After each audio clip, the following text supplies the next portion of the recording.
नमस्कार मित्रांनो, मी स्वाती तोरसेकर एशा पृथ्वीमध्ये तुमचं स्वागत करते. होर्मुझच्या आखातामधून जाणारी सगळी वाहतूक थंडावलेली आहे आणि कोणाला असं वाटेल की इराण हल्ले करतोय म्हणून ही वाहतूक थंडावलेली आहे. खरं सांगायचं तर तिथून जाणारी जी जहाजं आहेत त्यांच्यापैकी कोणावरही हल्ला झालेला नाही. मग ही वाहतूक का मंदावली आहे आणि त्याची कारणं काय नेमकी? हिची कारणं बघितली तुम्ही तर ती अत्यंत रंजक आहेत. डोनाल्ड ट्रम्प यांनी संपूर्ण जगाशी पंगा घेतला आणि आता त्यांना कळतंय की ते किती प्रकारे जगावरती विसंबून आहेत. आपलं सुद्धा परावलंबत्व असतं. जगामध्ये कोणीही असा नाही की जो पूर्णपणे स्वावलंबी आहे. जसं आपण म्हणतो की माणूस हा समाजप्रेमी जीव आहे. म्हणजे तो कळपातून राहतो, समाजामध्ये राहतो. तीच अवस्था देशांची सुद्धा असते. पण डोनाल्ड ट्रम्प नेमकी हीच गोष्ट विसरलेले आहेत आणि त्यांनी अनेक वर्षांचे आपले जे साथीदार देश आहेत, त्यांना सुद्धा एका वेगळ्या टोकाला जाऊन दुखवून ठेवलं होतं आणि त्याची किंमत आता अमेरिकेला मोजायला लागते आहे. काय झालेलं आहे आखातामध्ये त्या आखातामधले जी जहाजांची वाहतूक आहे, ती कशासाठी थंडावली? ती कोणी हल्ले केले म्हणून थंडावलेली नाहीये. ती फक्त साध्या इन्शुरन्ससाठी थांबलेली आहे. थंडावून गेलेली आहे.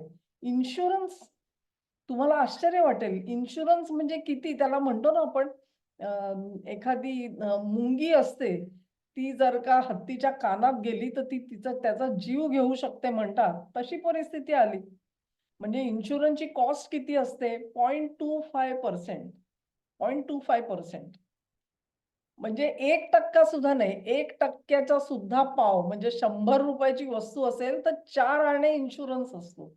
पण तो 4 आणे इन्शुरन्स आहे ना, तो सुद्धा हत्तीच्या कानात गेला, तर हत्तीचा प्राण घेऊ शकतो. तशी अवस्था आज आखातामधल्या जहाजांची झालेली आहे. आणि हे इन्शुरन्स देणारे कोण आहेत? संपूर्ण जगामध्ये एक इंटरनॅशनल ग्रुप आहे. त्या इंटरनॅशनल ग्रुपमध्ये त्याला म्हणतात प्रोटेक्शन अँड इंडेमनिस ग्रुप अशा क्लब्स आहेत वेगवेगळे आणि ह्या क्लब्सच्या सोबत त्यांचा एक सर्वात मोठा जो ग्रुप आहे आंतरराष्ट्रीय त्याला आय-जी म्हटलं जातं. प्रोटेक्शन आणि इंडेमनिटी देणाऱ्यांना पी&आय ग्रुप म्हटलं जातं. असे जे एकूण ज्याला आपण म्हणतो ताकदवान असे 12 ग्रुप आहेत जगामध्ये आणि ह्या 12 पैकी 7 ग्रुप जे आहेत त्यातले बव्वंशी जे ब्रिटनचे आहेत, युनायटेड किंगडमचे आहेत, त्यांनी एकच गोष्ट जाहीर केली. एकच गोष्ट जाहीर केली. ती काय जाहीर केली? त्यांनी असं सांगितलं, की तिथे युद्ध सुरू झालेलं आहे. त्यामुळे तिथून जाणाऱ्या जहाजांची जी वाहतूक आहे, त्या वाहतुकीवरती आमचा प्रीमियम वाढलेला आहे.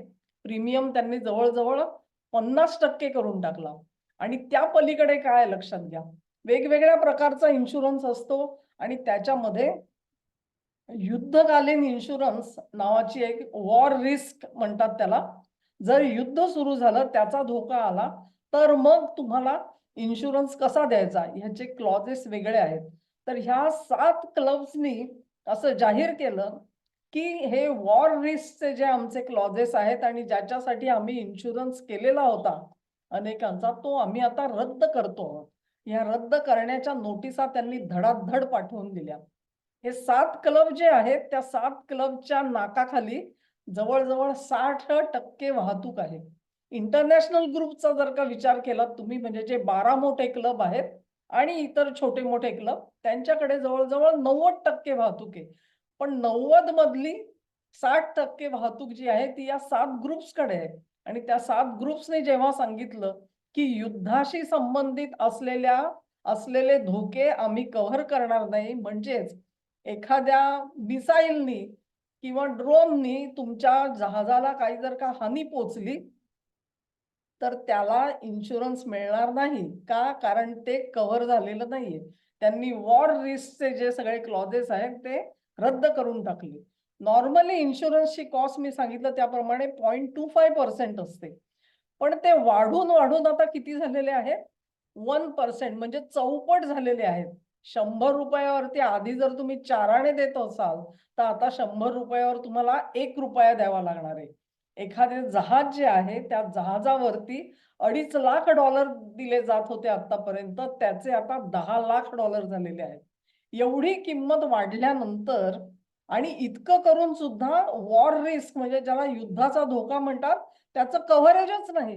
हे म्हटल्यानंतर सर्व वाहतूक कंपन्या बुचकळ्यात पडल्या.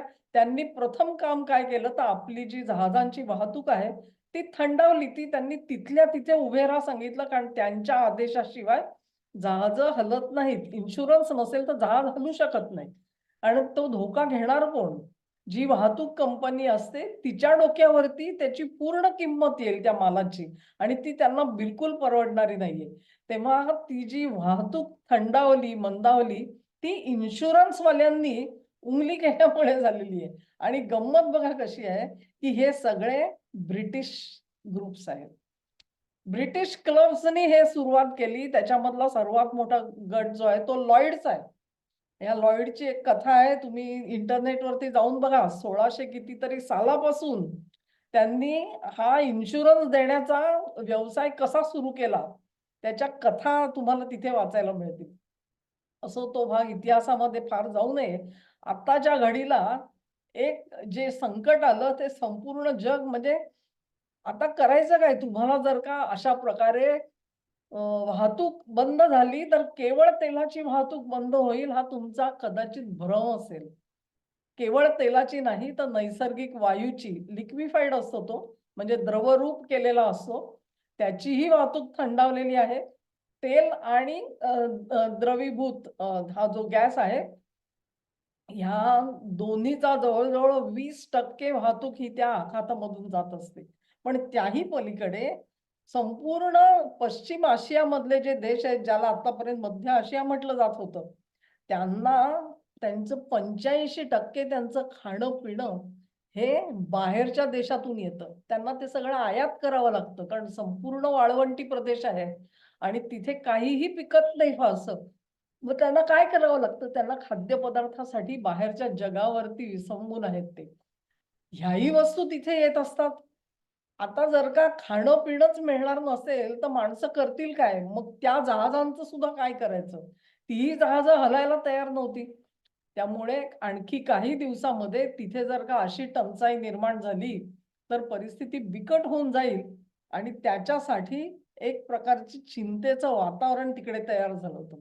दुबईसारखा जो देश आहे, तिथे तर काय होतं, अनेक देशांची जहाजं तिथे येतात. दुबईमध्ये जे कंपन्या काढलेल्या आहेत, शेल कंपन्या आहेत, नावापुरत्या कंपन्या आहेत. माल तिकडे आणतात, रिपॅकेजिंग करतात आणि दुसरीकडे पाठवतात. म्हणजे जर का एखाद्या देशाने ठरवलं, की आम्हाला समजा इंडोनेशियाचा माल नको आहे, तर इंडोनेशियाची कंपनी दुबईतल्या कंपनीला माल पाठवते. ते त्याचं रिपॅकेजिंग करतात आणि ते त्या देशाला पाठवतात, ज्यांनी इंडोनेशियाचा माल बॅन केलेला असतो. हां.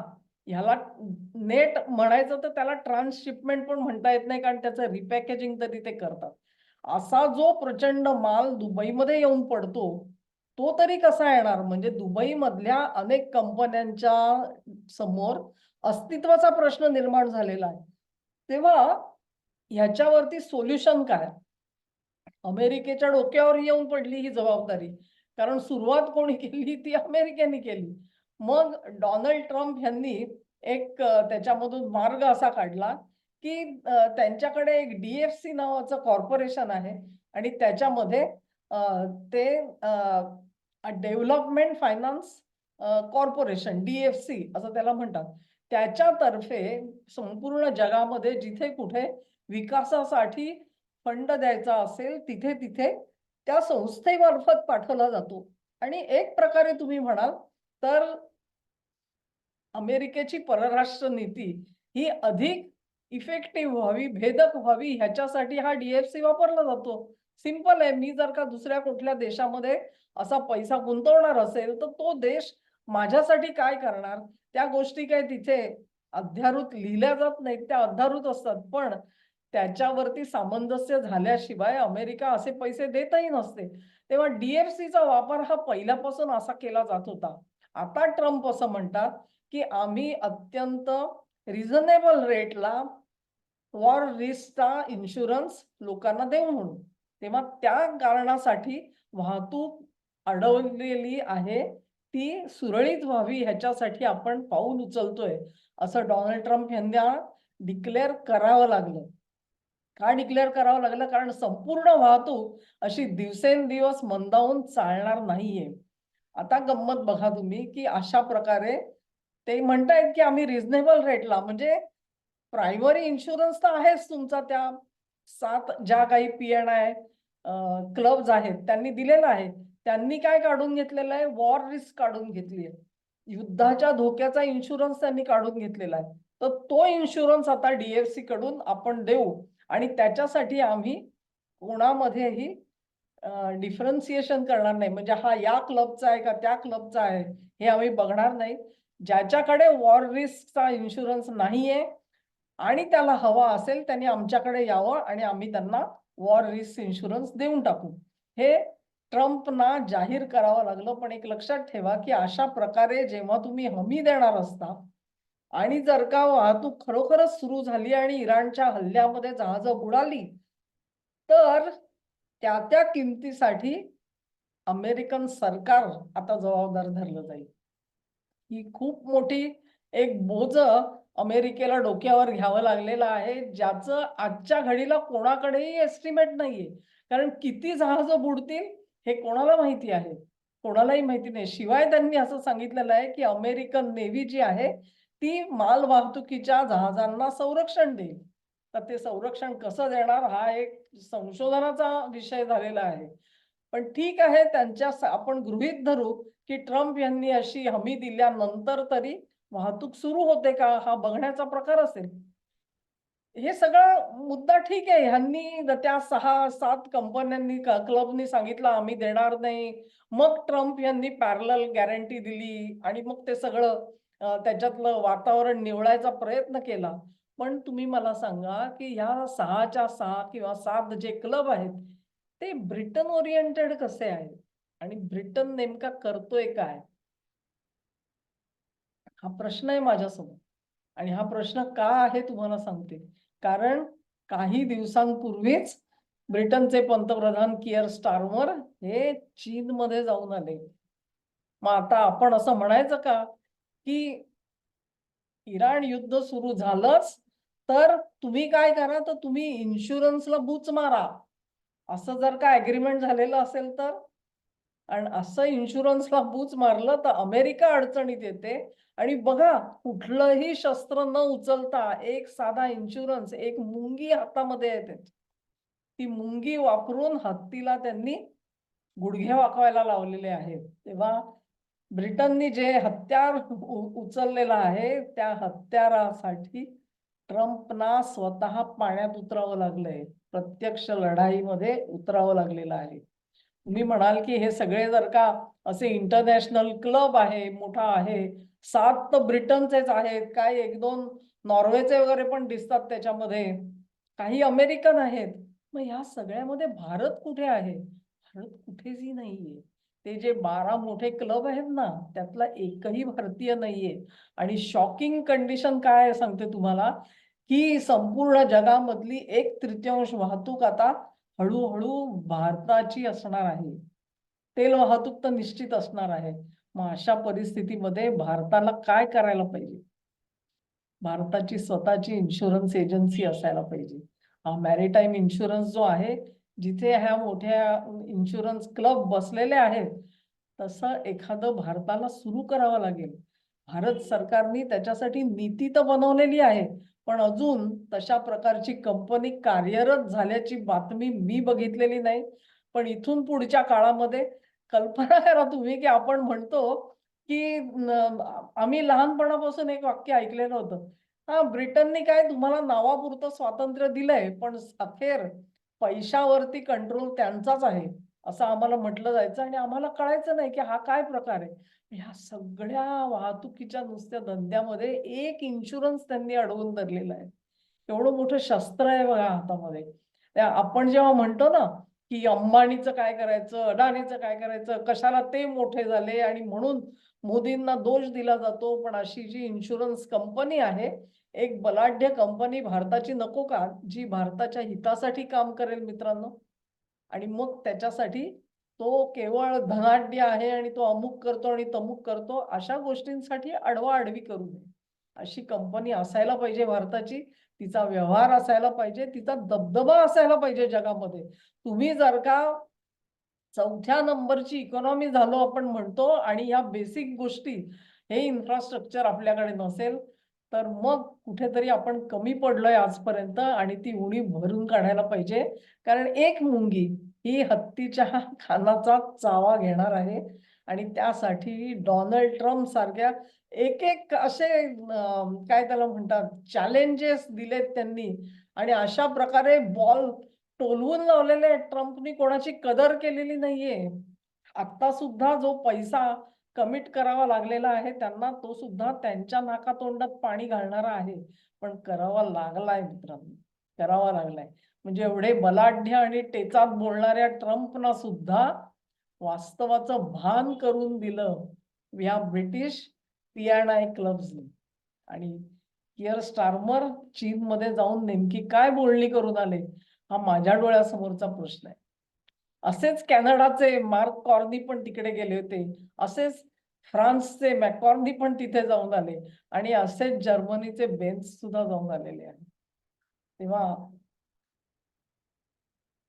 पावलं कशी चालली आहेत कल्पना नाहीये आपल्याला. ट्रम्पनी काही लोकांना दुखवून ठेवलेलं आहे आणि त्यांची जी मूळ लढाई आहे, त्या मूळ लढाईत आता ही माणसं त्यांना साथ देतील का नाही, ही शंका उत्पन्न झालेली.